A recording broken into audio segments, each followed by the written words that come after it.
Welcome to Bit Deaf Radio.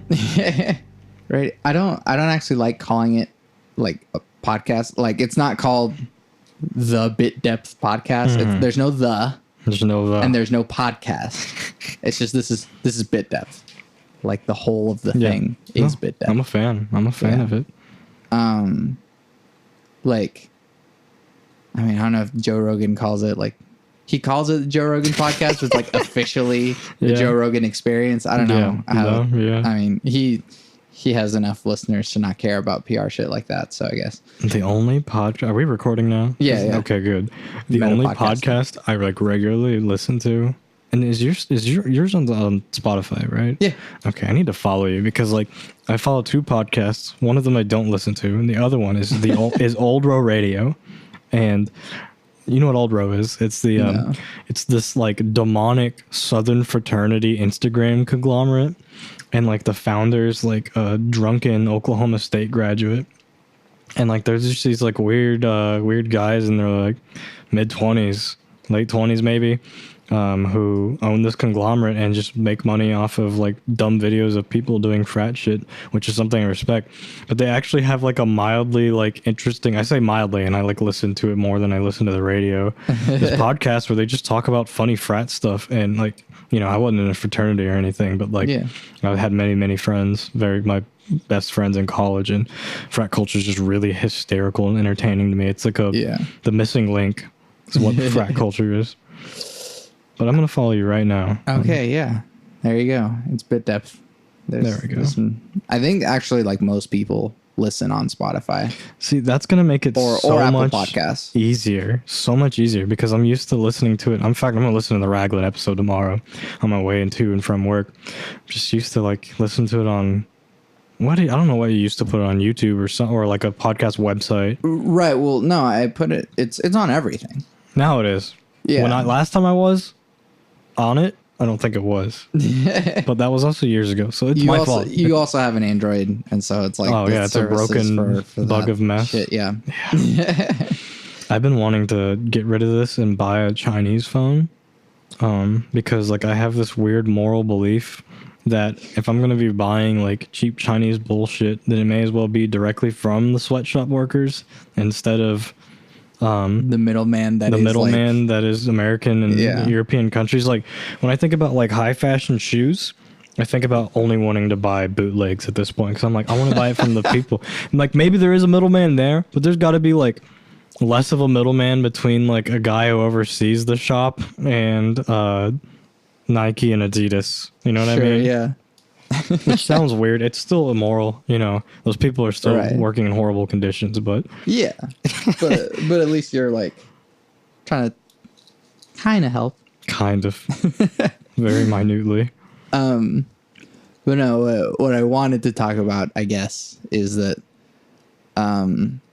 we both recently graduated from a university, the same university, technically. And real adult human life creeping has sort of creeping. It kind of hit me. It moved fast, like a ton of bricks. yeah. And so it's like you would think that. I mean, before you graduate, you're kind of like, oh yeah, once I graduate, once I'm not in school, I'm gonna have all this free time to like do the things that I want to. And you do for like a month or two. And then you gotta get a job. Right. But it's also like real adult human beings don't have time to do the things that they want. No. And I don't know. It's weird that the entire like backbone of society is held up by people who are dying. Yeah, people going to their 9-to-5s and just like putting their passions in a closet and never thinking about it again until they turn 65 and can retire. We don't even have that to look for. Yeah, no, we don't because it's not like that Social Security money is going to be there for us. No, it won't. Or you can, get a good enough job to fucking like have a 401k paid into. Yeah. That's the goal. It's possible. we're educated and like exceeding enough people. But that's the thing, is that I don't know if other programs are like this or whatever, but like my teachers, once I was nearing graduation, I was like, so what am I going to do? You're connected in this whole thing of the major that I'm doing. Yeah. How would I go about getting a job in this thing? And they just shook your hand and said, get out. Don't be here. Not quite. I mean, I had a meeting with one of my teachers yesterday, actually. So it's not like completely cut off. And I also ran into Dustin today. That's awesome. Yeah. Where'd you run into him? At H&M. That's awesome. Yeah. Hi, Dustin. Hi, Dustin. But maybe, I don't know if it's like the institution's fault and maybe also our fault a little bit, but it's like I know I didn't ask the question enough of like going about getting a job in this thing. Or maybe they were just kind of like low key telling us the entire time and we just weren't listening. School felt too overwhelming. Working, like, maybe it was a little bit different for you because like you had the ACM job and like you could do stuff there. Sure. Like, you could work on music, you could work on things you needed to, and it was during the day. Right. For me, I'd go to class all day, ACM main campus, and then like go to work till midnight, and it felt like that was every night. And so it felt like I didn't have time to do anything. And maybe that is on me for staying in the same job through college instead of trying to quit that and go do music. Yeah, but that's the thing, is that like... But would I have had time? No, it's... Would you have been able to pay for anything? Nah. And I still wasn't. Right. So No, it's, you're right. It's always like...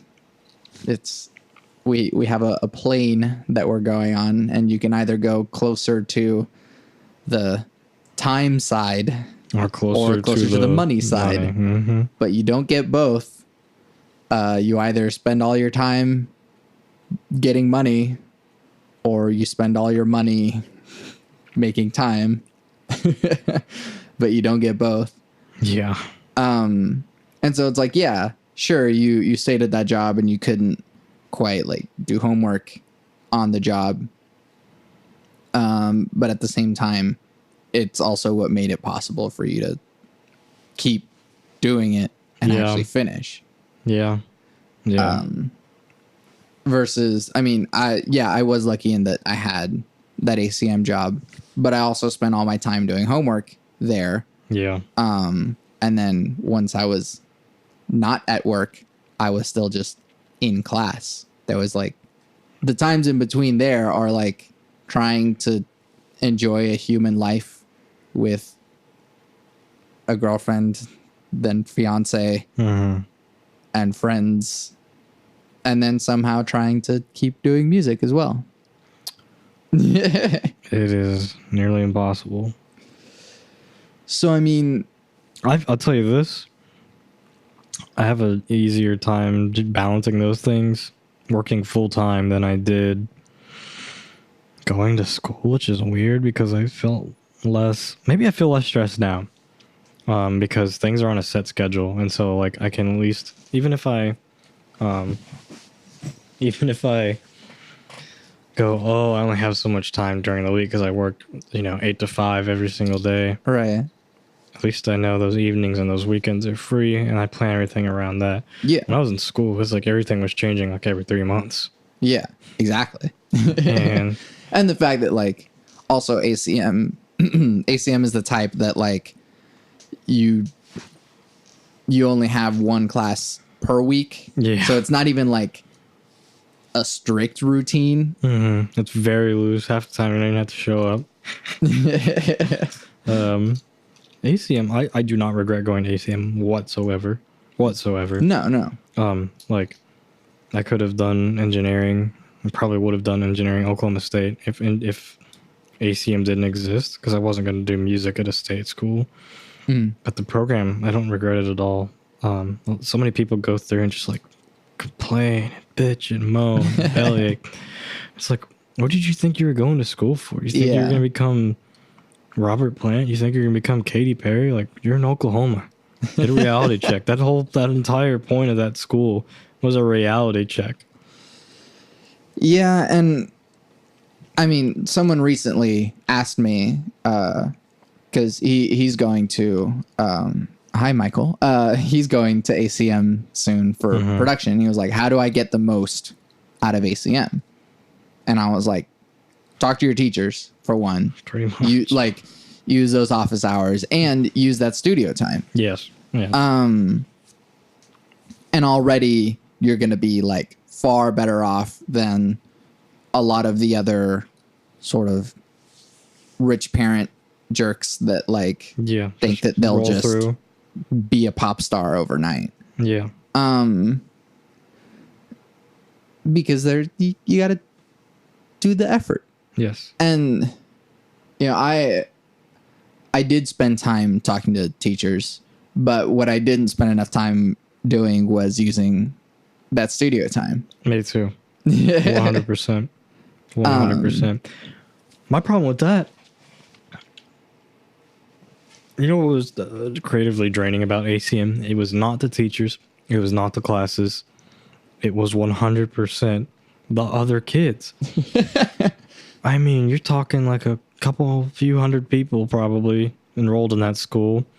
And there's like less than 10 of us I feel I would go through and feel like I even wanted to like associate with musically. Sure. And so that's a lot of why I like didn't use the studio time. I didn't want to join people's bands because like there's only so much time in life to make music. And like maybe it was detrimental to me to do this, but I didn't want to waste time making music with people that I didn't want to make. You know what I'm trying to say? I didn't want to make that kind of music. Right. And I mean, in some parts, which is kind of why they have like the bands that are assigned, is sort of like you got to get used to being in shitty bands. Yeah. Oh, 100%. In the same way that like in school science projects that you have groups and like someone pulls the entire thing. It's like, yeah, you're going to be in situations where either shit's going to suck or the workload is going to be uneven. And I think especially so in music, but you can apply that to everything else, is that like you're going to have to compromise.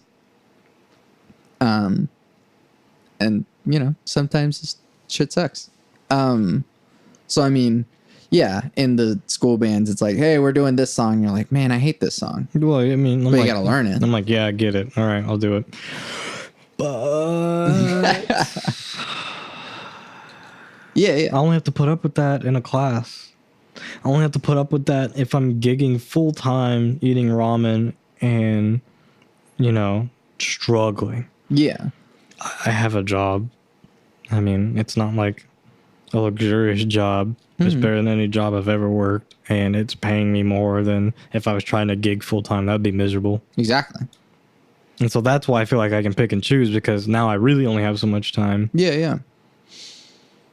Right. And I mean, I'm still gigging here and there. I haven't actually tried too hard lately to get bookings because of everything else going on in my life. But like, which, by the way, if you're listening, you need some music for the blah, blah, blah. Contact me. Book me. I play music. But this is a musician's podcast, if you couldn't tell from the 100 episodes.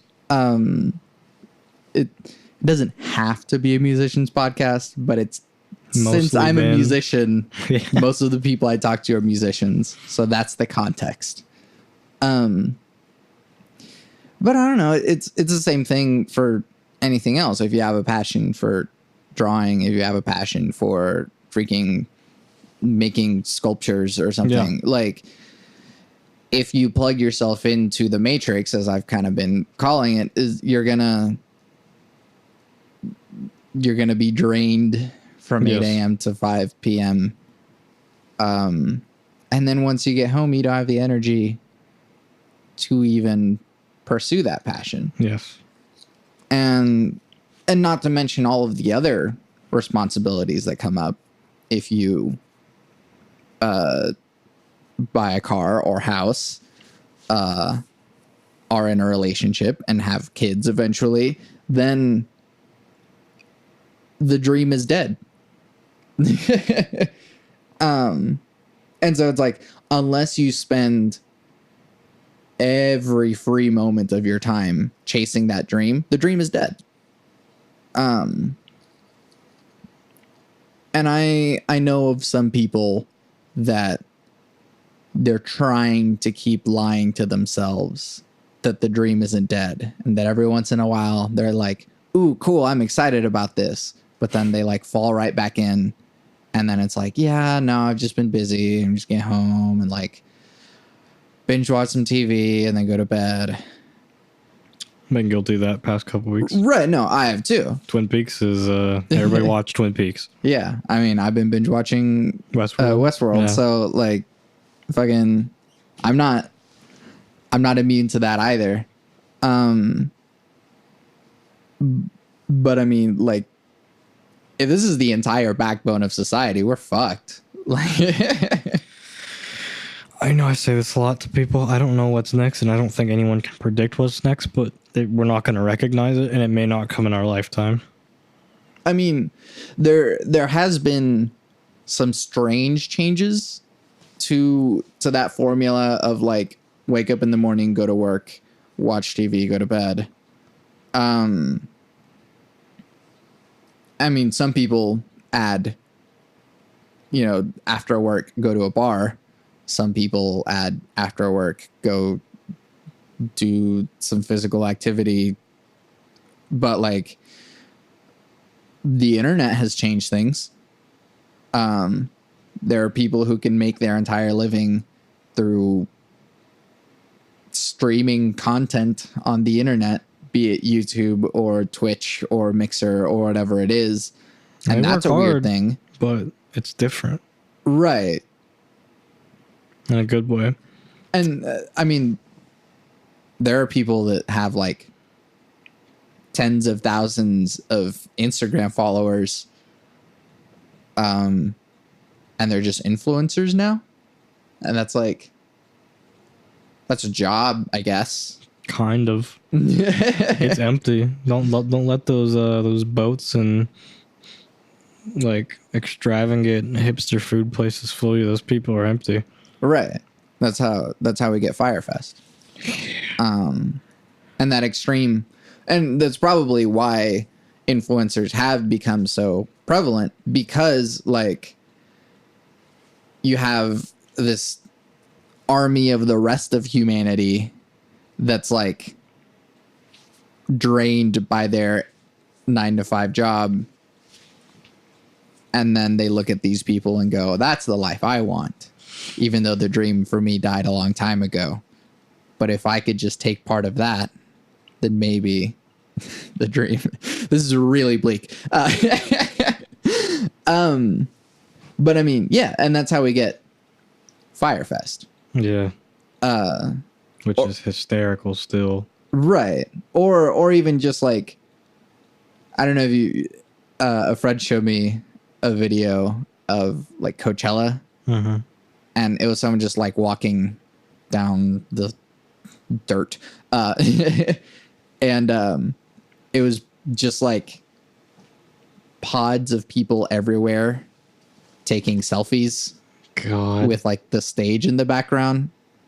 And so like Coachella became less about being at Coachella, but more about showing that you are. Other people that you are at Coachella. Yeah. which is just a meta layer of existence. Dude, I mean, thank God. I feel like I've changed a lot. Whenever I was a lot younger in high school and stuff, I was just constantly irate about excuse me. I was just constantly irate about people, humanity, just very misanthropic. You just like pull that up. That's what I was thinking. Yeah.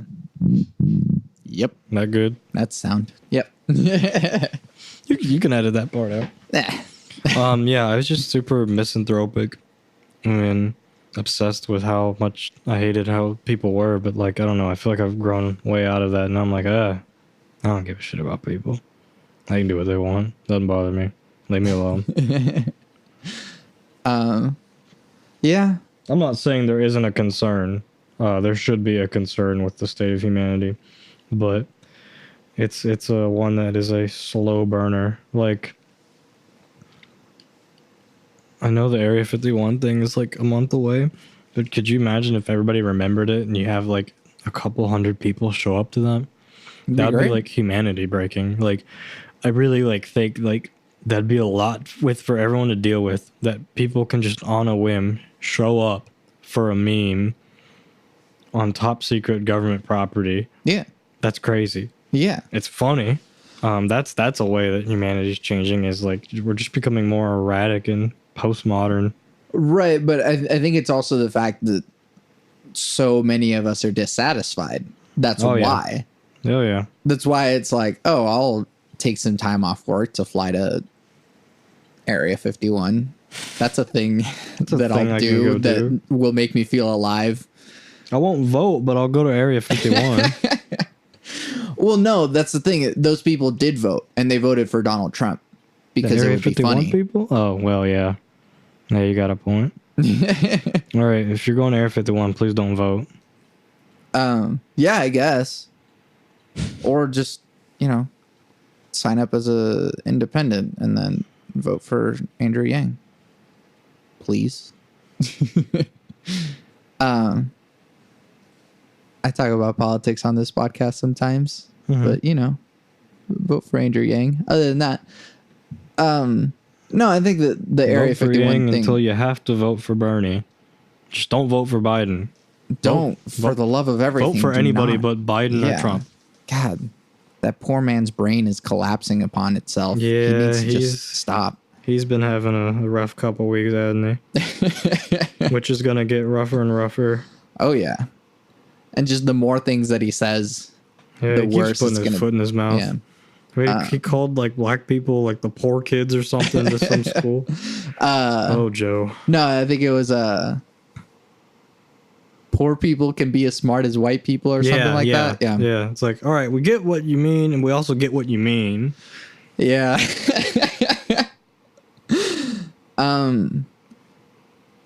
And it's a funny thing too, is that like, since we're kind of bombarded with shit like this, or the clear assassination of Jeffrey Epstein. Yeah.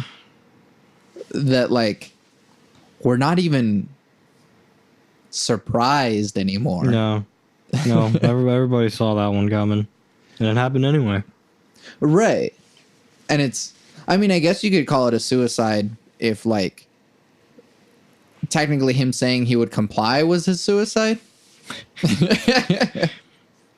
Yeah, I'm gonna tell everybody about every billionaire I know. Yeah. So of course he was suicided. But that's the thing, is like, we're not even like, of course he was killed. Yeah. And the fact that like they're not even trying anymore. No. Like, yeah. We're all in the Matrix now, and we're bored. We're bored. It doesn't matter. That's what I was like telling my girlfriend Mary, I love you. Like, yeah, it happened. Yeah, we all know they killed him. Somebody, whoever they is, somebody killed him. But like, does it matter? Like, what are we gonna do about it? And that's what it feels like with everything lately. It's like, all right, like we understand everybody is 100%, well, not everybody, but a lot of people are like very lucid of how bad things are. And it's like, all right, but like, what can we do about it at this point? Right. But that's the thing, is that that's kind of why the Area 51 thing is kind of so Profound. Yeah, because that's part of the point, is like they can't stop all of us. Yeah. So it's like, oh, how about we use all of this energy and momentum to Vote. Yeah, to fucking make a real impact. Yeah. Well, that requires effort. Not clicking RVSP on Facebook. Interested? Yeah, interested on Facebook. Right. And also, speaking of RSVP, those of you who I've invited to my wedding, I need you to actually RSVP to the thing. You're looking at me, but I haven't gotten No, on Facebook. I know. But like, I'm just saying. I've handed out a lot of these. I've gotten like 5 responses. Anyways. Yeah, I mean, maybe the meme will turn into something important. But again, I feel like that's part of why Donald Trump was elected, is because everyone was bored and tired. And it's just like, not everyone who voted for Donald Trump feels this way. But there were a few. I know that there are some that are just like, why don't we just fucking burn it? Oh, we shake things up. Yeah. How'd that work out? Yeah. I mean, stuff has been shaken. And the other weird part is that, like, we're in, like, simulations within simulations.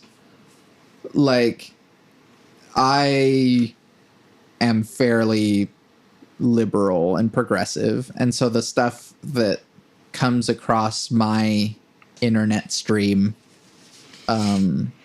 is in that vein. And so since this is my bubble that I'm in, I actually cannot fathom how any human being in the United States can be supportive of Donald Trump. But I'm in this bubble. This is my matrix that I'm in. And there's some combination of influences on your world that can make you believe that. So, but that's the harder part, is that, like, I actually cannot fathom it. Or maybe people just don't care. It's a combination. Right. Well, on the way here, I was listening to a podcast about the death penalty. Okay.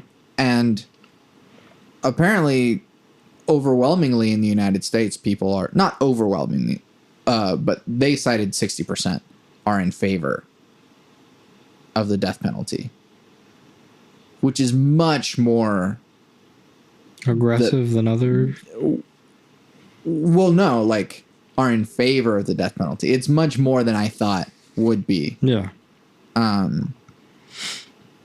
Because, again, I'm in this nice progressive liberal bubble that tells me that state killings are wrong. Maybe it's also just a combination of, like, my education and stuff like that. But, like, that's another thing. Like, I can't fathom how so many people can be in rural America and be in favor of the death penalty while also being a devout Christian that says killing is wrong in many, many instances of their belief. There's something incredibly broken about, I don't know what it is. There's something broken about people. And I don't mean people in general. I just mean, like, exactly what you're saying. people who pretend to be something like Christianity, which is, you know, supposed to be something of like peace and love, and like they want brown people out of their country. They want the death penalty to be supported. I don't get it. It goes against everything that they say they are, but like why are they hypocrites? Mm-hmm. How did they get to that point? Mm-hmm. I don't know.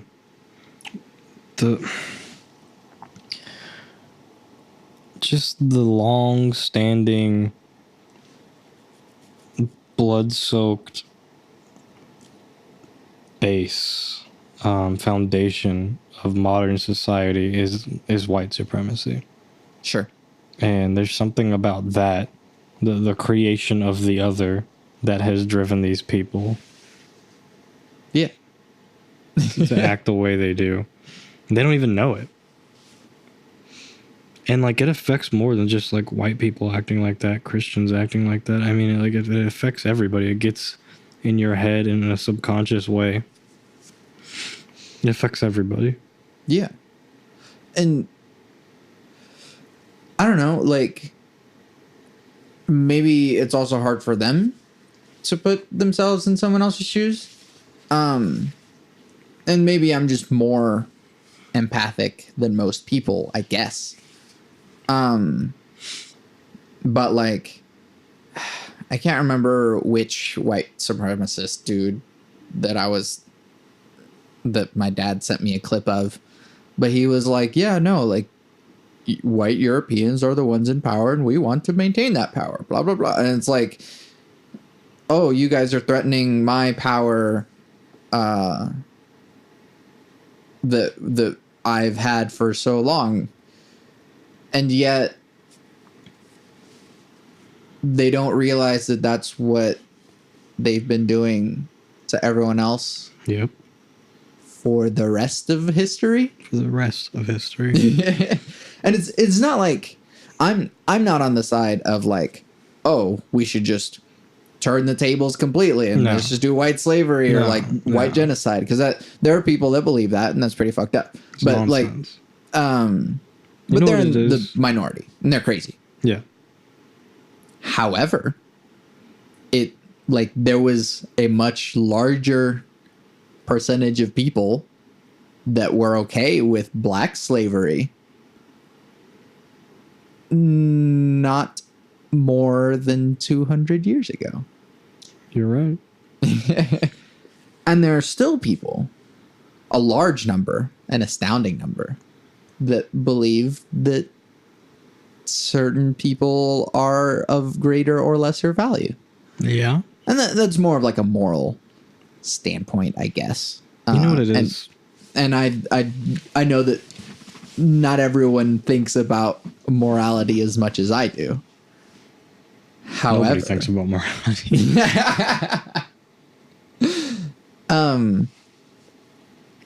But like, couldn't you put yourself in those shoes?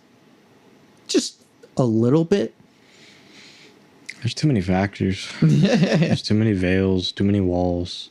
I mean, you have politicians like Trump who take advantage of like these insecurities of people and like paint them in a box and like make them think that like they're being attacked. You have, I feel like with most people, especially white people, a lot of white people, I'm sorry, like liberal or conservative, they'll acknowledge like, oh, racism is a thing. And the people who don't are just fucking horrible people. They'll be like, oh, racism is a thing. Racism is bad. But I'm not implicit in that. Because like, people don't want to recognize or fail to that the problem lies in the structure of how society has formed over the past like 500 years. They're just like absolute like rape and pillaging of the world by white people. And the problem lies in that structure. No one's going up to Joe Bob on the street and being like, you caused the death of Africa and all its resources. Like, no, because he didn't. But But Joe Bob, you've got a responsibility to go, this was bad. There's a problem with the structure that we have. Mm-hmm. And like it starts with everybody recognizing that, and not nobody, but a lot of people aren't ready to recognize that. And recognition is the first step before any change is possible. Right. Well, it's just like check your privilege. Is a and thing. it's true, and like that doesn't mean like it's what does that say about these people? What does it say about you when someone like says anything about privilege, says anything about the power structure, and it offends you, and like you get nervous about it, you get insecure about it? What does that say about you? So I mean, talking about the foundation of Western society, and I know we've gotten pretty bleak and dystopian here, but is there any turning it around? Oh yeah. Yeah. There are tons of people who can just be as pessimistic as possible and be like, nothing's getting better. Things have only gotten worse. And this is just not true. Like, things have gotten bad in different ways. But things have also gotten better than they ever were. So, like, I'm black, so I'll use this as an example. I can look at Ronald Reagan and Richard Nixon and be like, oh my God, crack has completely destroyed black communities forever, on top of like all just the random like gentrification, gerrymandering, like everything is just down to like make it worse for like inner city communities. But also, I could not go out in public 50 years ago with my girlfriend and like not expect to like get shit for it. And that was like in the 70s. Yeah. So you go a couple more decades after that, and I could not have gone out in public with my girlfriend and not been killed over it. Yeah. I couldn't vote. Things are getting better. Mm-hmm. Like, we're taking 2 steps forward, 1 step back. And it's still taking 1 step slowly. Yeah. Yeah. I mean, I find it a little extreme. Some people are talking like, oh, are we at the brink of like revolution or something? No. I don't think people are angry enough yet. No. And the people that are talking about a revolution We're going to be talking about it anyway. Well, sure, but they're in the minority. Yeah. I'm sure like in, the last time that there was a whole bunch of, I mean, the civil rights movement did have like a thing and an inflection point, and then it like stuff happened. Clearly not enough happened, but kind of like people got okay with some stuff for a little while, and then it kind of settled back into the whole, oh wait, let's just slowly crank up the racism over time. Let's crank it back up. Yeah. And now, we cranked it back up A little too high. a whole lot. Yeah. Even still, I don't think we're at the point of revolution. I think that what it is more so is that I hope that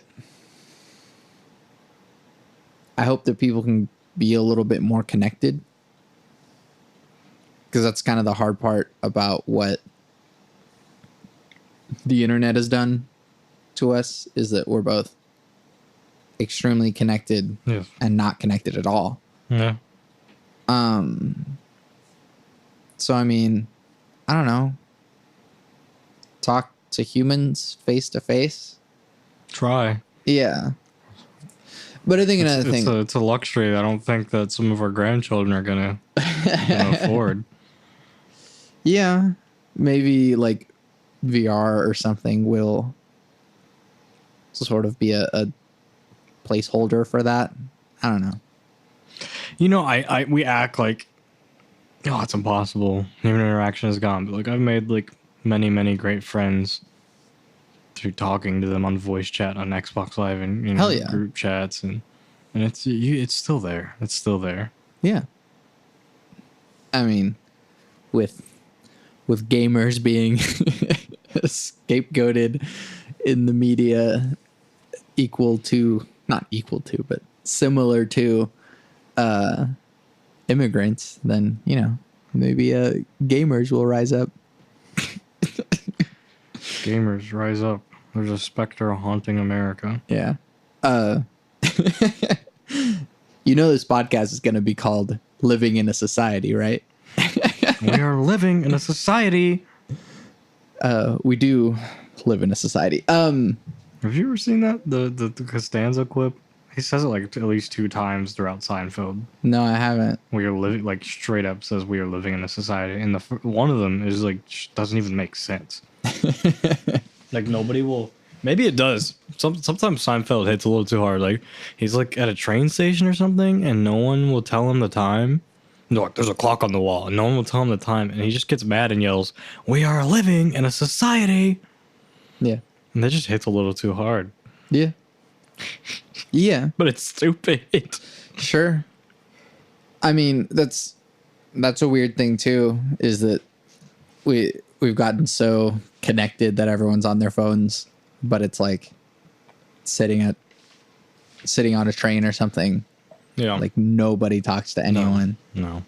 Although I kind of prefer that in public transportation, but Sure. Well, because you might. I mean, we don't have any public transportation here in Oklahoma, I used to ride the public bus to class from Edmond to the city, and like it's like public, not like Yeah. Edmond public. Sure. The route I took since it went to the city, like drove by the Social Security office, and so that and the bus station in Bricktown. Yeah. So there's some characters between those two places. That is an interesting thing, is that I was at the Edmond DPS recently, renewing my license, and man, what a beautiful equalizer that is. Like, it doesn't matter how loaded you are or how much of a criminal you are. You gotta wait. You gotta wait in that fucking line just like everyone else. And be miserable. And be miserable. Yeah. It's pretty great. Anyways, something else that actually does make me optimistic, something that I like asking guests lately. Do you think music can change the world? Not anymore. If it ever did, not anymore. You mean We Are the World didn't solve world hunger and created world peace? Will ever solve much? I don't know. Music became too commodified. I'm not saying I want to go back to music being communal or anything. Like, I really like the concept of the album, and I hope that I hate that it's dying out. Now we're in the age of the stream, and you gotta load. It's sad that people like Drake have to load double albums with 30 tracks that nobody likes just so they can get enough streams to get paid from it. And the album is dead. The concept of the album is dying anyway. Yeah. I'm still gonna make hella albums. I'm gonna make albums because I love albums, but like give it like 10 or 20 years and like how much are albums gonna matter anymore? Yeah. But like that's if you care too much about the mainstream industry. And again, when I was younger, I'm fired up, care about this, and this makes me mad. And I'm like, I don't care, man. It's so much cooler to find like a little niche in your city and like be a part of a scene than it is to care about anything bigger than that to me. Right. But I mean, that's how I think music can change the world, because it really is more impactful than, I mean, it's harder than, it's not as impactful as television, that's for sure. But I mean, YouTube is its own thing. What are you memeing over there about? Jake Melvin texted me, "Bodies is the worst song of all time," and immediately the scream from that song played in my head, and that's why I like started laughing and snorting. I'm putting my phone down after that one. Sorry. But I mean, I don't know. Something that we had to do for I think school. That, go ahead. Sorry, I just like wanted to add to like the previous thing is that the reason I'm like, music's too commodified, not communal enough. I don't want to be too communal. Blah blah blah blah blah. It's like music is the most accessible art form because like anybody can make music and be justified, whereas like for some reason with visual art, even though I feel like that's more accessible to most people, it's not. So it's not only like anybody can make music on their phones nowadays. Anybody can make music on anything they grab their hands on. It's more like it's the most partaked in like art form. I would argue and say photography is. As an art form though, like I don't count wedding photographs as an art form. But I would, but I see what you mean. I'm we're more throwing like a lot this. of money at that, so it better. But well, that hell, the more money there is, the less of an art form it is. Sure, and that's true. But Okay. What I'm saying is that like I really take music seriously. I really take rating songs and rating albums and like ranking things and like giving like my objective reasoning to like how I feel about things in music. I like really put a weight in a lot of that. And like a lot of people don't. It's because they're like, I don't care that you think that this Yellow Magic Orchestra album is wildly important because it has crazy like resonant dark timbres and it's like the first album to use a 808 drum machine and blah blah blah blah blah. I don't care about that. All I care about is give me an artist. I don't know. Lil Pump's Billie new. Eilish. Billie Eilish. Wow, Billie Eilish is just really like changing because it's like something I listen to. I listen to her music, and that's all it is for most people. Is like I listen to this, and that's okay. But that's why I feel like music can't change the world because that's all music. For most people, music stops at I listen to this. And that's Right, well, it's more like that for people than Marvel movies. People take Marvel movies like they're the moving Mona Lisas, man. And I like Marvel movies a lot, but like I also know they have little objective value. Right. I mean, some of them have some artistic value. Yeah, but we're talking about a massive like 30 film franchise, and every like film to people is like the chalice from the Last Supper or something. And like Right. again, You can't tell me Captain Marvel was good. No, it wasn't. It's just It was just a movie. propaganda arm of the Air Force, actually. The Air Force. Yeah. It was like Top Gun 2. Oh wait, no, that's really happening now. I got to tell you about this movie called Iron Eagle sometime. It's really bad and really funny. Like again, I'm not shitting on Billie Eilish. I'm not shitting on Marvel movies. I'm just telling you that like they mean to me. Billie Eilish and Marvel movies mean about the same. But people take those Marvel movies a lot more seriously. Yeah, but so I mean, this is kind of like a consequence of the late capitalism, as some people. Yep, we are in the end. We are in late stage capitalism for sure. Which is the fact that like there is no more art without money involved. Not that you're gonna hear about. No. Yeah, there's. I mean, even as far back as the Beatles, though. And the Beatles was this weird thing that, like,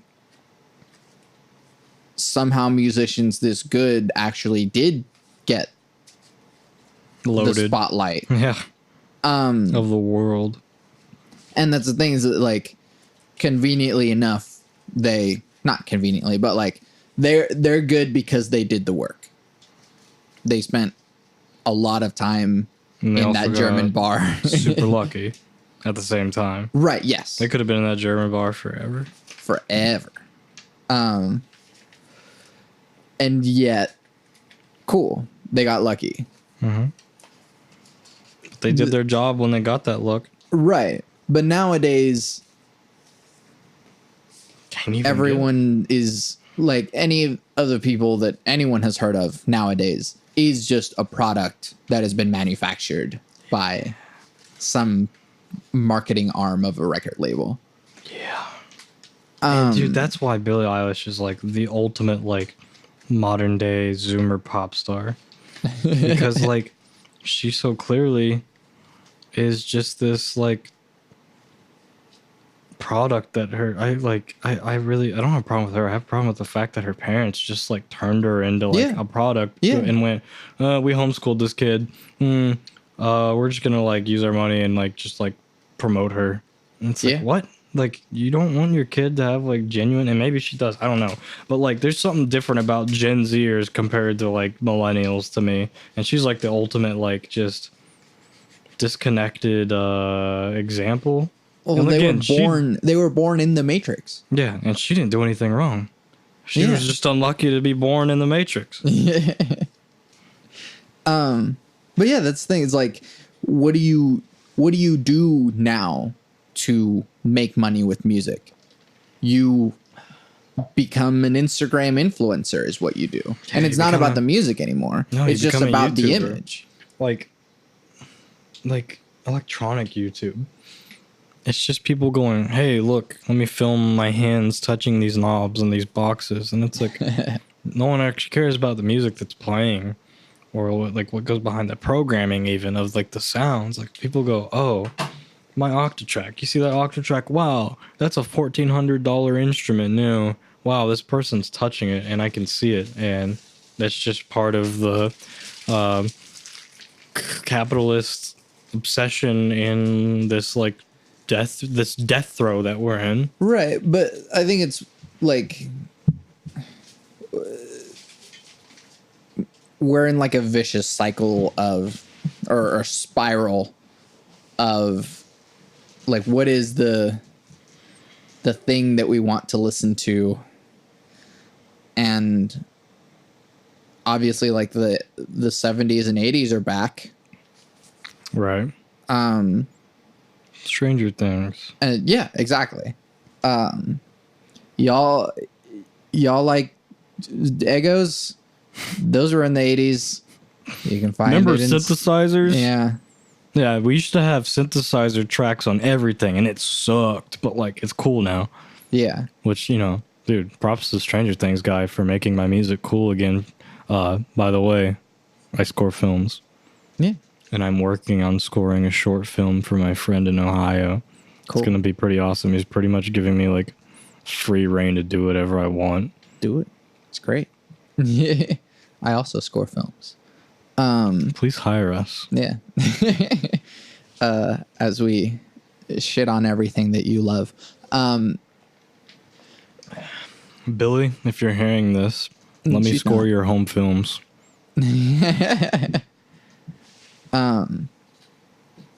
But anyways, I think that like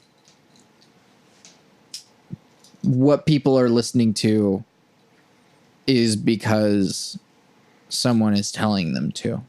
Yeah. So I mean, at some point Billie Eilish got big enough to where Spotify was like, you should be listening to Billie Eilish. And we're going to keep telling you to, because that's the thing. Someone has dictated the thing, and we're doing it now. So, I mean,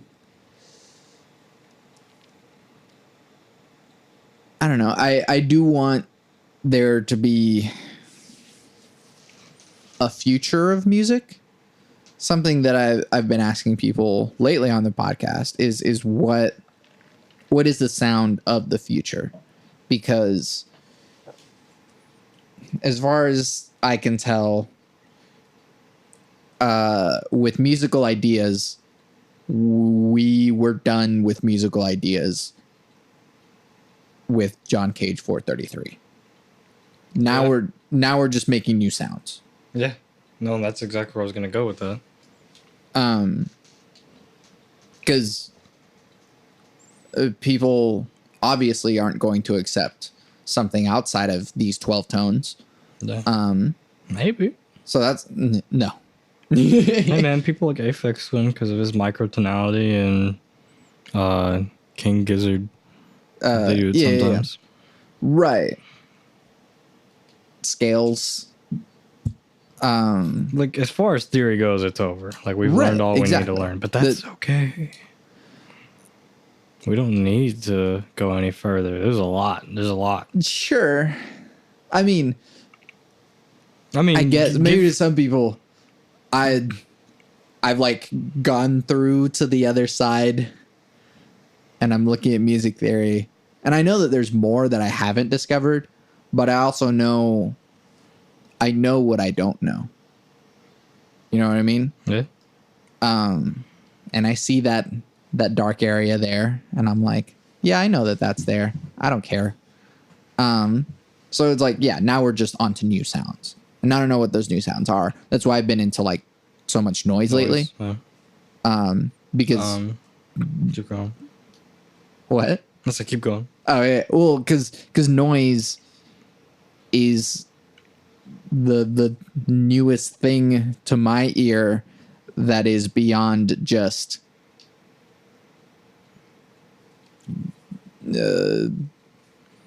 just like these 7 notes in a scale and the everything else with 5 going to 1, 2 going to 5, or 4 going to 5. And noise is the coolest thing that I've been hearing lately that has been allowing me to feel something different. Yeah. Not that I haven't been feeling something with music, but it feels different. That's probably why Death Grips is such a like meme, but also they're 100% the most important band of the 2010s. Yeah.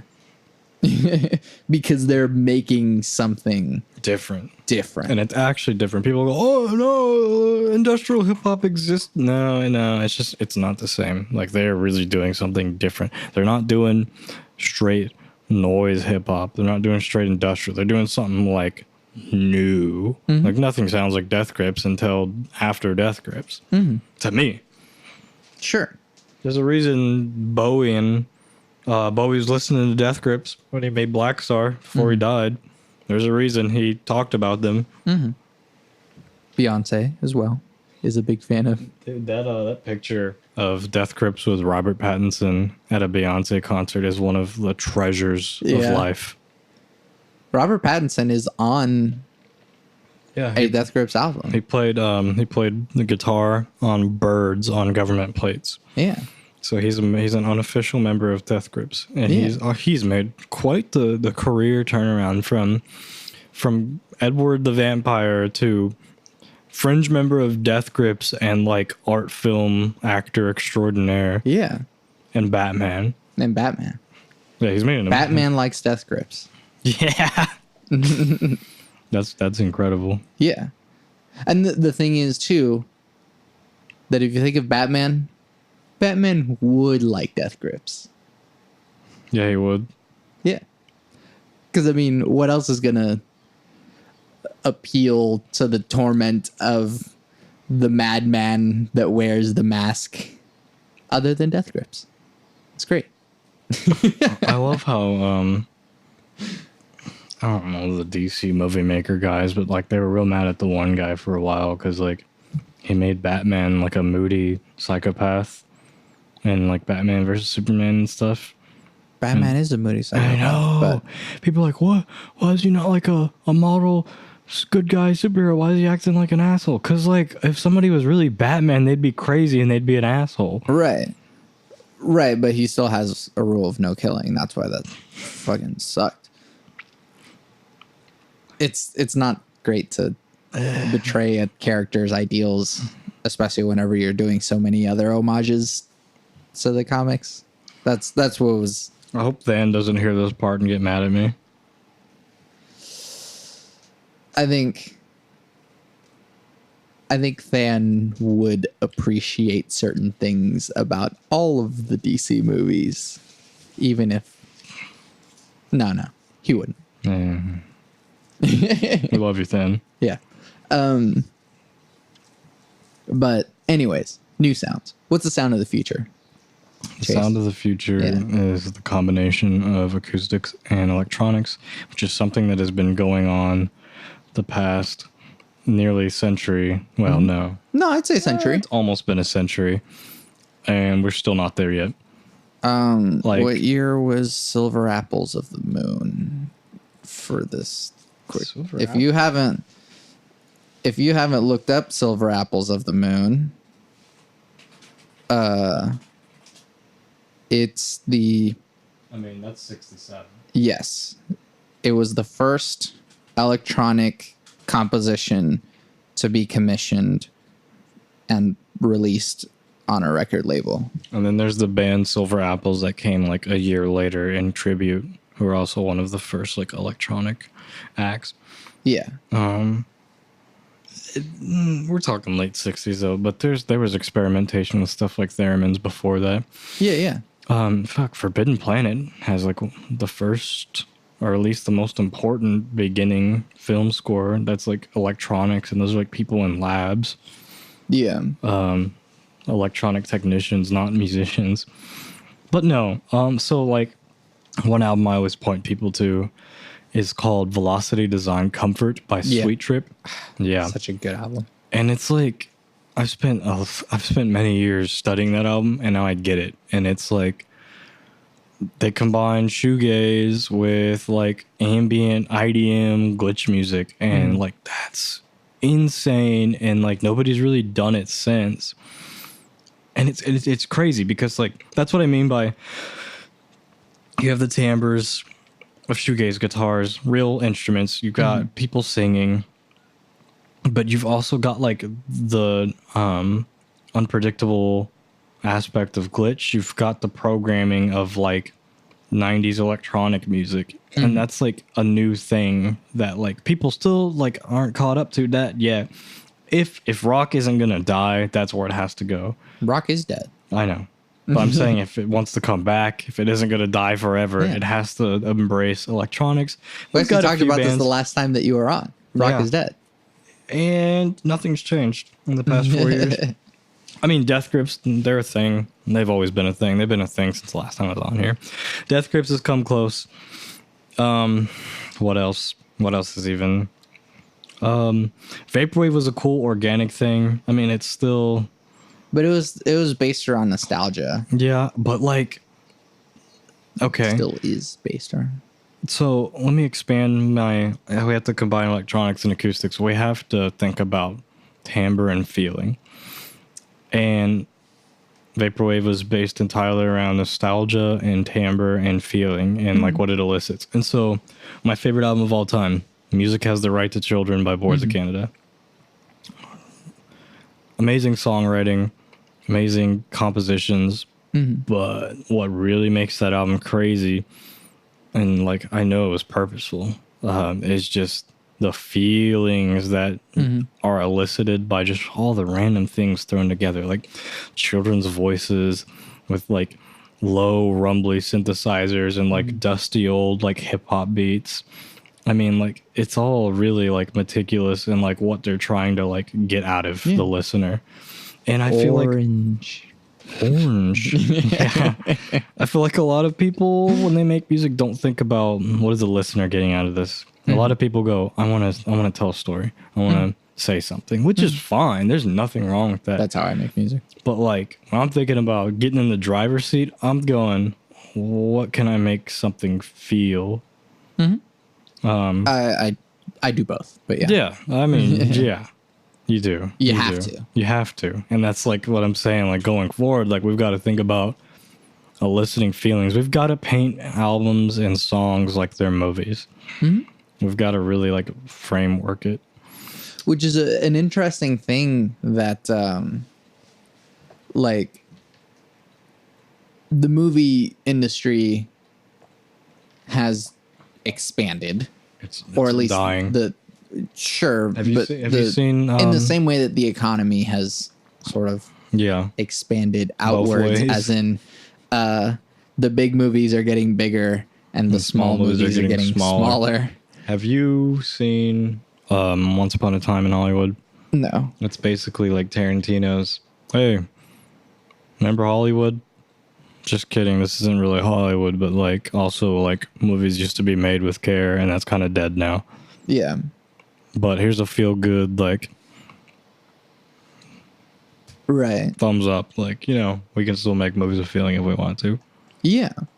And I think that, you know, somehow the public has latched onto film so greatly. I mean, the fact that Endgame surpassed Avatar recently means that a new thing was able to make more money than the old thing. Cool.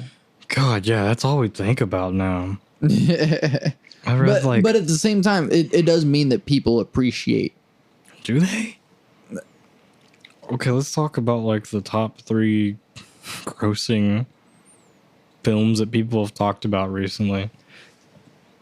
Endgame, which took forever to pass Titanic. No, they passed Titanic. They passed Avatar. That took forever.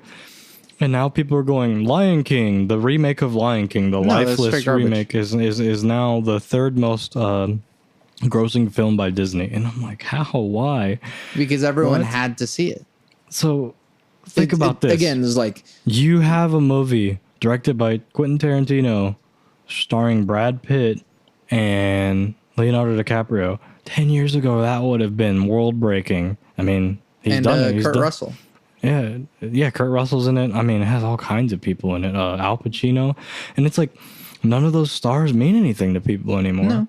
And like, these are like talented, like people who like really work their lives on their craft.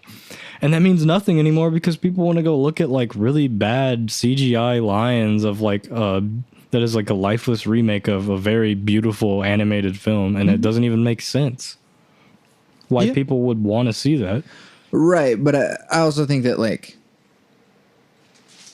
critically, I think people are paying more attention now. Are they? Yeah. No, I think that, like, I mean, people are a lot of people. The people we know. Right, sure. Twitter, I mean, even people we don't know on Twitter, our Twitter feeds. Yeah, people trash The Lion King, but like that didn't stop it from becoming the 3rd highest Disney film. Well, that's the thing. Money doesn't equal critical success. Venom was like one of the biggest movies whenever that came out.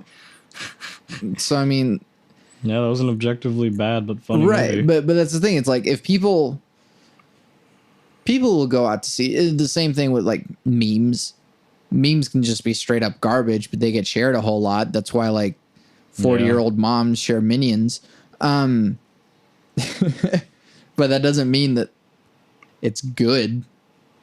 But I think that the conversation is getting a little bit smarter around it. Or at least more people are trying to have a smart conversation about it. And that's just like saying like everybody's aware of how bad the world is in general. Sure. You could apply to the movies too. This is getting bleak again. I think that the more that people are appreciating films, even if the film industry is dying, the more kind of woke, dare I say, people will be. I hope so. I mean, Spider-Man Far From Home had like an actual message, which was interesting. What was its message? I went and saw it, and I loved it, and I don't even remember what message you're talking about. That people can make reality what they say it is. And we've lost all touch with what actual reality is and what the reality that people tell us it is, which is kind of something that we've been talking about this entire podcast. Yeah. So, I mean, if the fact that like a media giant like Disney is allowing, Disney and Sony is allowing this sort of message to be put out genuinely, or at least the filmmakers put it out genuinely. I don't know if It's quite the subtle. money put it out genuinely. But the message is there. I think that there's some hope for that message, at least. And yeah, we can count on the fact that like lots of idiots probably did go to see the movie just because it's Spider-Man or just because there's explosions or whatever. Hey man, I went to see it just because of Spider-Man, so I'm not faulting people too much. Right. I mean, so did I, but hey, look, an actual message. Yeah. Still doesn't change the fact that Into the Spider-Verse is the single best Spider-Man movie ever made. It's maybe the best superhero movie. Like, straight up. Yeah. And just so stylish. Gorgeous. Yeah. Gorgeous. Beautiful. Man, I wish animation was taken more seriously. Right. Well, we wish lots of things were taken more seriously. Yeah. Anything good. Just, good means not taken seriously, I guess. We can... Yeah. Anyways, we've gotten way in the whatevers. Yeah, we were talking about the sound of tomorrow, and I don't know. We gotta. It's all about timbre. It's all about eliciting feelings. And timbre doesn't just mean like one instrument, and like, oh, my synthesizer. I have these harmonics and these overtones and this and that, and so it elicits a feeling. No, think about it like what I said with Boards of Canada. I've got a child's voice. On top of like a really rumbly square wave with distortion and like also like dusty drum samples and like we're painting a picture with different items, different brushes. That's what I mean by timbre. Eno's awesome. Brian Eno is awesome. I mean, amazing musician. He understood this timbre thing decades before a lot of people. Music for airports. Yeah, I mean, was that the first ambient album? I gotta look into that, but it's one of them. He invented the term ambient music, right. Did he not? Mm-hmm. And so, like, a lot of his stuff is like piano and synthesizer, and that's painting a picture, but it's like, all right, that's what we were doing in the 80s and the 90s. Mm-hmm. We could take it a little step further now. Mm-hmm. And, I hate Billie Eilish's music, but if I can say there's one thing that her and her brother are doing right, it's like there's using some cool ass production in there. Timbre, production. They are doing it so well. Mm-hmm. Like, I don't have to like their music to know that they're talented and they're doing that incredibly well. Even her voice, the way she uses her voice with the electronics is exactly what I mean. And so, like, at least, like, people can appreciate that. Mm-hmm. Who else? But that's what I'm saying is that, like, even though the people's perception of the music is sometimes garbage, there's, like, we're sort of opening it up to a new sort of lens. You're right. And so for people for so many people to like be listening to Billie Eilish, and there's got to be a reason, right? And to start thinking about production in this way, yeah. No, it's not so much about like a reason for that. The reason is money, but but at least what they're doing, is good, which is like why I brought up the Beatles earlier. It's like the reason everyone listened to the Beatles is because there was money putting it everywhere. Yeah. They put out 3 films. Yeah. Dude. And they are people act awful. like the boy band is like a 90s invention, but like the Beatles literally are doing what BTS does now. Yeah. I mean, Help was straight up garbage. It's hilarious. Yeah. But it's straight up garbage. Yeah. Yeah. So I mean, Hard Day's Night slaps. I don't think I've seen that one. But it's just like they had the money to do it. Yeah, so they did it. And so they did position. Right. So I mean, it's the same thing. Like Billie Eilish has tons of money. Yep. Thrown into that entire product. The product itself might not matter that much, but at least the product itself is actually pretty interesting, production wise. So that's nice. even though it's not even like saying anything new, because it's not. It's sounding new. Yeah, it's sounding new, which is cool. Yeah. I appreciate it. That's what we got. And maybe that is what we need. And I mean, that's probably why like Linkin Park was so popular in the 2000s. Yeah. Because they were like, rock hey, was a thing, rap and people went, and rock. whoa. Yeah. Even though the message of Linkin Park was like, oh, I feel so And that's basically what Billie Eilish is now. Yeah. It's just like, hey, I'm kind of messed up. Infinitely relatable feeling. Yep. Because if you don't use actual specific words to tell an actual specific story, then you'll just appeal to everyone. Yeah. Yeah. Anyways, I feel like that's a good way. What's something that name 3 musics that people should listen to? Like anything, or like now? That's out now. Whatever you find more important as a priority. Anything. Can I just name my top 3 albums? Go for it. Is that good enough? Yeah. Okay. So I'll give my top 3 albums with said artists. Just to... Why do you need to look it up? You're like reaching over to the computer, like, oh, I gotta verify that my top 3 I had to remember in my entire life. Music Has the Right to Children by Boards of Canada is like the most important album of all time to me, and I don't think that'll ever change. Many of my friends who know me know this. Many of my friends who have ever heard me talk about Boards of Canada listen to Boards of Canada and really like it. Yeah. And I mean, yeah, if I gotta convince you with like one song by them specifically from that album, is it Aquarius or is it Roy G. Biv? What do you think? I don't know. It's been Aquarius is the I generally orange listen song. to Aquarius? the entire album the whole at album once, in whole. and so I don't actually remember. Well, the which songs are orange, which. That one, that's Aquarius. Oh, okay. That's what has like the sick bass line. And then they both have. I'd say Roy G. Biv is probably more like important.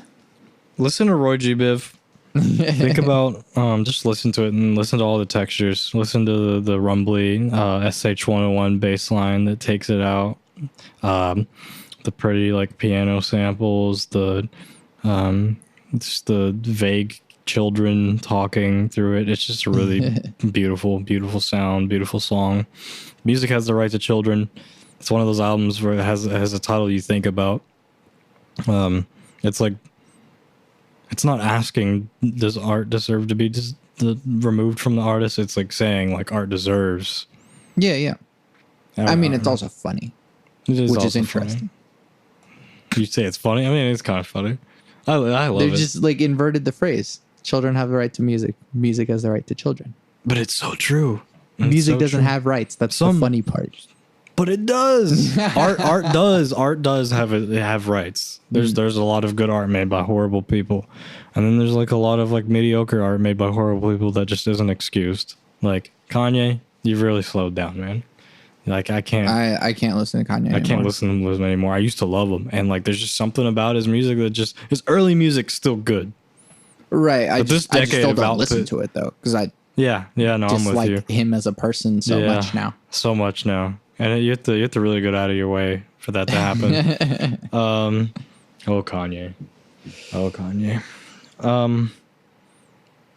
Long Season by Fishmans is another album I think people need to listen to. It's a 35-minute composition. It's like almost indescribable. It's just this out of this world psychedelic dream pop dream in a cave.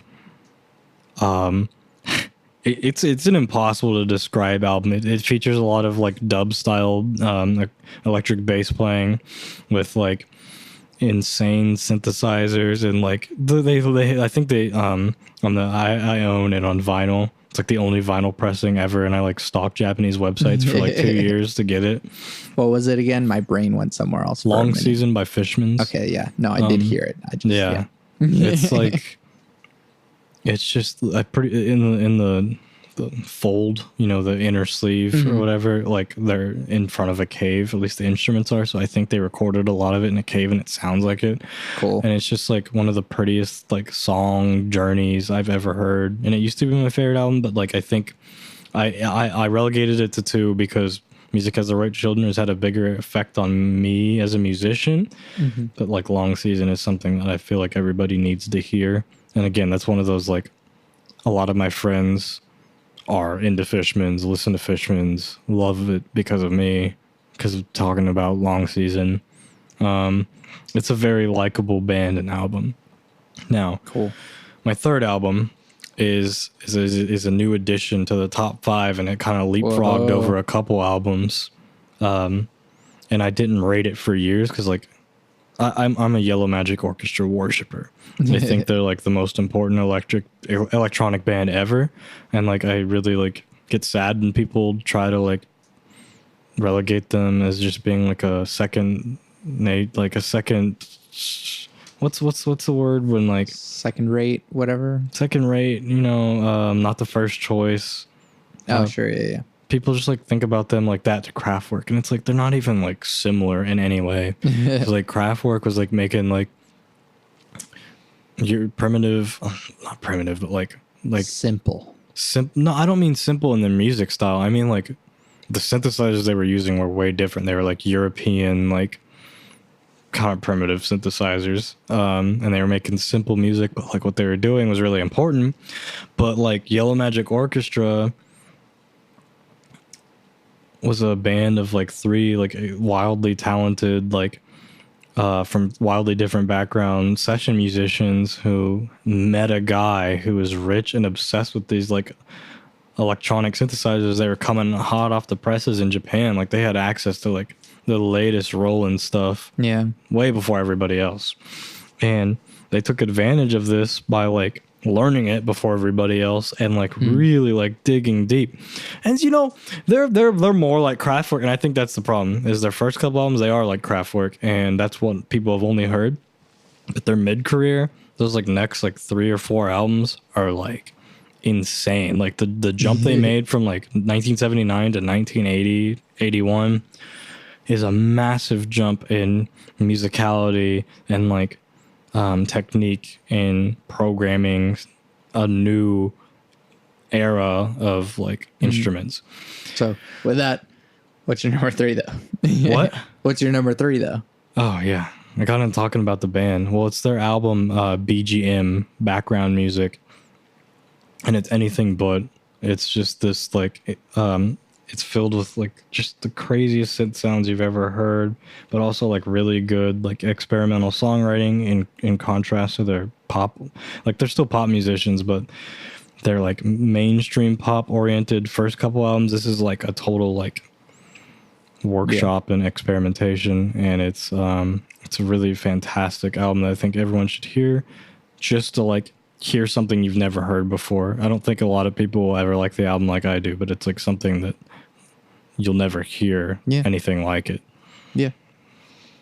And it's like one of the first uses, if not the first use of the Roland 808 drum machine, which is like the most famous drum machine ever. Everybody loves it. We'll go listen to it in an application that was before everybody else and wasn't like trap beats that you've heard a million times. These are like insane, like hard to bend your head around techno beats. Yeah. Then in which case, I'll list some albums that you should listen to that are like right now. Okay. One, I would say Brighter Wounds by Sunlux. I've been repping Sunlux for a while now. Bro, Ian Chang blows me away. Yeah, dude.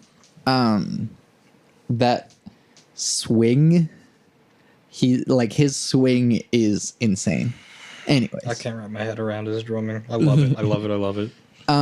But Brighter Wounds is also a really important album now. Ryan Lott, the main sort of composer, songwriter, he wrote this album at a time when one of his best friends died of cancer and he had his first kid. And so this was also around the time that Donald Trump was elected. And so he had this whole slew of like feelings, life and death and terror. Yeah. And so it's not only is it just so emotionally wrought and sort of current, it's also really interesting and new sounds, using traditional instruments in a really weird and cool way through production. It's, I mean, you can count it as post rock. Yeah, because they're thinking about timbre. Right. And there's, I still don't know how. I asked Ian Chang how he did the drum thing in all directions, the like roll thing. Yeah. And he was like, oh, I was like stretching the grid, or I was playing with like stretching the grid or whatever. And I'm like, I still don't know. You're like, what? Like, visualize that for me? Yeah. Can you draw a picture with stick figures? But I mean, yeah. Another one is, sure, I'll just go with The Money Store by Death Grips. Yes, absolutely. I think it's, I mean, as hipster as it sounds to go like, oh, their earlier stuff was less blah, blah, blah. But like, it is before Death Grips had all of the success. Yep. And so it is a lot more raw. It's raw, but like it's also like their most accessible. But that's a good thing. Yeah. Because it's like, it's already pretty intense. It's like music that you could play at a club and not even think about it. But like if you like focus, think like a little bit, yeah, you focus like, for 1 to 2 seconds. You're like, what am I hearing? Right yeah. And that's how, I mean, it's great. Yeah. But it's pushing the boundaries of what you are to expect of electronic music, of rap, of, I mean, even just looking at the lyrics, you're like, what the hell is he talking about? Because his lyricism is phenomenal. Yeah. Yeah, you'll need a thesaurus. Yeah. So, I mean, The Money Store is impactful. Yes. And it's something that I think people need to hear to sort of go, oh, this is the hype. New things are. Yeah. And then I guess a little more traditional per se, but Aromanticism by Moses Sumney. He uses his voice in a really interesting and cool way. It's kind of a short album too. I think it's like about 30 minutes. Yeah. Ian Chang actually plays on one of the tracks on that album too. Okay. But it explores unconventional ideas with a really great usage of the voice. You said Moses Sumney? Yeah. Okay. In a way that you wouldn't normally expect from male vocalists. Okay. Because that album, he sings almost exclusively in falsetto. Yeah. So, I mean, his range and the openness to like, there's like vocal mistakes in it. Oh, yeah. You don't hear that. Never hear that anywhere else. Like there's some songs that I'm pretty sure they just did in one take and then just added the production stuff around it. Yeah. Because you can kind of tell that like, here's a little vocal tick that if you were practicing and that came out, you'd be like, ooh, crap. Yeah. Don't do that. But in my time sort of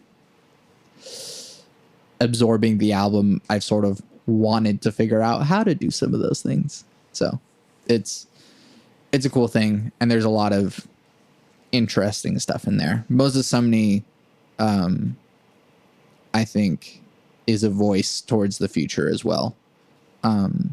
Because he's using his voice, a very traditional instrument, and guitar and stuff, but using production and stuff to make something really cool and new. So, yeah. I'm a fan. Chase, thank you for doing this with me. Thank you for having me, man. Can I talk about my music at all before we get off? That's what I'm saying. Go plug your stuff. So my artist name is Pierrot Le Fou. It means, what is it? Pierrot the Fool or something. It's a French archetype of like the sad clown. And I feel like that applies to me a lot sometimes. And Insert it's also that Watchmen joke. It's also a good art film, Pierrot Le Fou.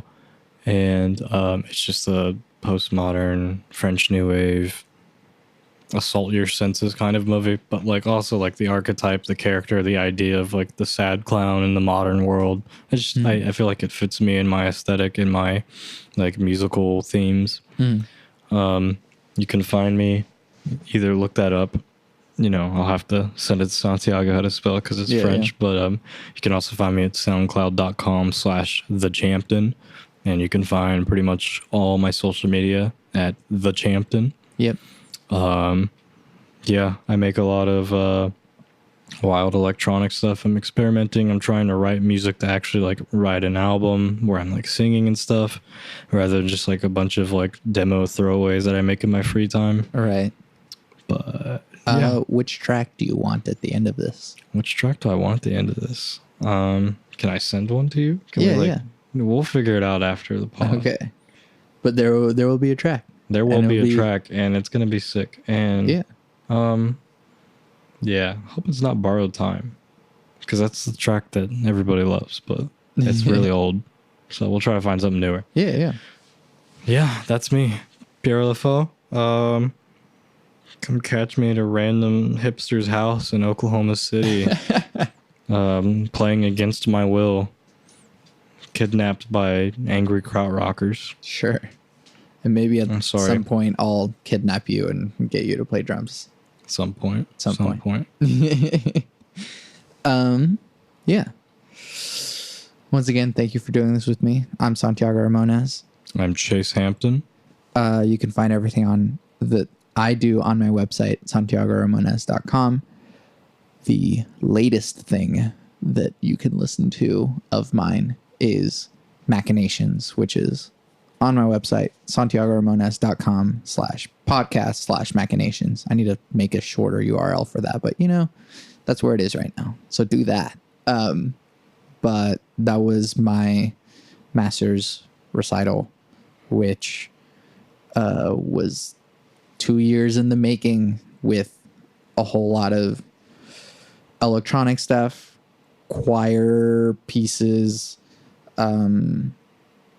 brass quintet, piano solos, some jazz pieces. So, but the first 7 pieces are an anthology series exploring technology in the future, like Black Mirror, but with music and less pessimistic. Yeah, it's not nearly as pessimistic as our pod here. And yeah, you can find the podcast on pretty much every place that you can find podcasts. If there's a place that it's not on, let me know. You can leave comments and reviews and stuff. That stuff really helps. I always end the podcast with my 3 things. They shape my life philosophy. Those 3 things are: love never fails, it's going to be okay, I might be wrong.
出ます。